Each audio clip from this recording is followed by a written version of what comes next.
Présentez-nous ces rencontres 2019 Comifères GEMAS. Eh bien, à l'image des versions précédentes de ces rencontres, ce sera l'occasion pour la filière de se rencontrer, de discuter de la fertilisation. Et ce sera, comme il y a 2 ans, une version assez réussie, je l'espère, puisque nous allons accueillir plus de 430 participants, avec 22 présentations orales et plus de 50 posters. Donc je pense qu'il y a matière à échanger de façon très constructive. Qu'attendez-vous de ces 2 journées d'échange? C'est l'occasion pour toute une filière de se réunir, de discuter, d'échanger sur les avancées de la recherche, mais pas uniquement. C'est aussi l'occasion de partager des expériences de terrain. Donc on va recevoir des chercheurs, on va recevoir des praticiens de terrain et on espère pouvoir continuer cette vieille tradition d'échange qui a permis de faire évoluer la fertilisation.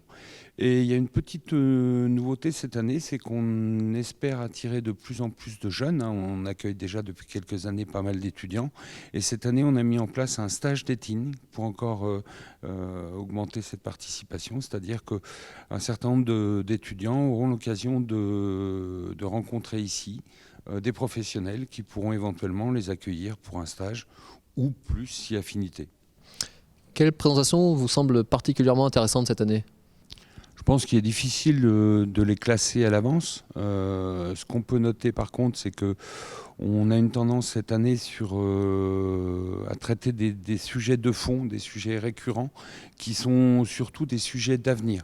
Donc on a beaucoup d'interventions qui touchent de près ou de loin à l'environnement. On traitera toujours d'un sujet qui est très important, c'est le raisonnement de la fertilisation azotée. Et puis, il y a un sujet qui est émergent depuis quelques années, c'est la fertilité biologique des sols. Donc là, on parlera d'un sujet qui touche un petit peu plus au laboratoire, qui traitera des indicateurs du statut biologique des sols.